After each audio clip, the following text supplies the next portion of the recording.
नमस्कार. मी सुधीर कुलकर्णी. आपण बघताय कवडसा. मित्रहो, तुम्हाला आमचा गजूभाऊ माहीत नसेल. आमच्याच ऑफिसमध्ये असतो. पण ह्याचं एक वेगळेपण होतं की ऑफिस आमचं 5ला सुटायचं, पण हा रात्री 8 वाजता घरी परतायचा. आमच्याच कॉलनीच्या दारातून तो जायचा. मग बऱ्याच वेळा तो आमच्याशी 2 मिनटं गप्पा मारत बसायचा आणि पुन्हा घरी जायचा. गजूभाऊचं दुसरं वैशिष्ट्य असं होतं की दारू पिलाय हे आम्हाला माहीत असायचं, पण तो बायकोला कधी दारू पिलोय असं मान्य करायचा नाही. बायको त्याला म्हणायची, अहो सगळ्या खोलीत वास आलाय, तुम्ही दारू पिला नाही काय म्हणताय, तुम्ही दारू पिऊन आलाय. त्याला जे उत्तर असायचं, अगं तो दारूचा वास तुझ्या नाकातच बसलाय, त्यामुळे तुला सारखाच दारूचा वास येतोय. तर असा आमचा गजू. संध्याकाळी आम्ही 2-3 मित्र 6 वाजता कॉलनीतच माझ्या दारापुढं 3-4 खुर्च्या टाकून गप्पा मारत बसायचो. हा आमचा रोजचा दिनक्रम. मग रविवार असला की जरा जास्त वेळ गप्पा चालायच्या. आमच्या कॉलनीच्याच तोंडाला जो मुख्य रस्ता होता, त्याच्या पलीकडच्या बाजूला आमच्याकडं तोंड करून एक चहाची टपरी होती. मग आम्ही कधी त्याच्याकडे चहा मागायचो. काही वेळेला नुसतं टाळे वाजून त्याला 3 बोटं दाखवली तरी आम्हाला तो 3 चहा पाठवून द्यायचा. कधीतरी संध्याकाळी भजी वडा केलेला असायचा, आम्ही त्याला ती ऑर्डर द्यायचो आणि खात गप्पा मारत बसायचो.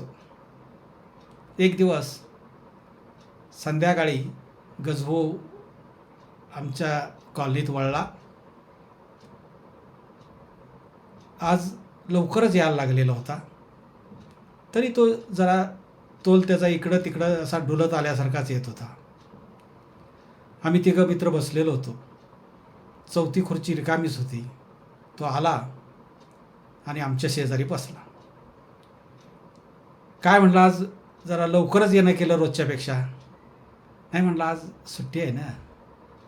सुट्टीमुळे आज दिवसभर सकाळी 2 मालिश केलं, आत्ता एकाला मालिश केलं आणि मग आपलं नेहमीचं औषध घेतलं आणि निघालो आहे आता घरी म्हणला.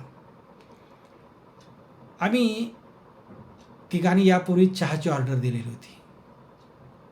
मी गजूभाऊला म्हटलं, गजूभाऊ तुम्ही आलाय आता पिऊन, त्यामुळे तुम्ही काय आता चहा घेणार नाही, कारण तुम्हाला हा चहा चालत नाही. म्हटलं गरम चहा तुम्हाला चालत नाही, तर आम्ही घेऊन टाकतो. तर गजूभाऊ लगेच म्हटला, नाही नाही मी पण चहा घेणार, मला चहा चालतोय. अहो म्हटलं, दारूवर चहा पित नाहीत, दूध पित नाहीत, चहा पित नाहीत, कॉफी पित नाहीत. त्यांचा एक असा समज असतो सगळ्यांचा की दारूवर चहा पिला की दारू चढत नाही, उतरती, त्यामुळे ते चहा पित नाहीत. नाही म्हणला, माझं उलटं आहे म्हणला. माझं कसं आहे, मला चहा पिल्यावर 100 मिली पिल्याचा आनंद होतो. मी म्हटलं, हे कसं काय? हाय म्हटला, तसंच आहे म्हटला, उलट दारू चढतीच मला जास्त म्हटला, त्यामुळे चहाची काय हायगाय करू नका. आम्ही चहाची ऑर्डर दिली. मी गजूभाऊकडे बघून घेतलं. गजूभाऊ म्हणजे जेवढा उंच तेवढाच तो रुंद होता. वर्ण सावळा, कपडे चुरगाळलेले, तब्येत अजून मजबूत तशी, चेहरा चौकोनी, हे गाल असे गोबरे, डोळे मात्र तांबारलेले होते. नाक त्याच्या तब्येतीसारखंच आडवं पसरलेलं होतं. डोळ्याला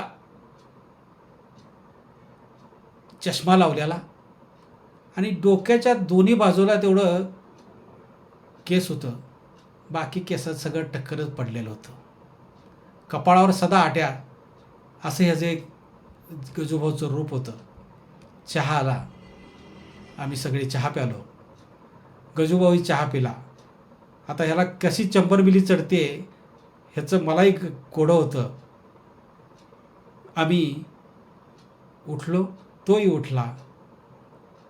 त्याच्या पोटात कसलं रसायन तयार होत होतं मला माहीत नाही, पण या अजब रसायनाच्या पाठमोऱ्या आकृतीकडं मी बराच वेळ बघत होतो. धन्यवाद.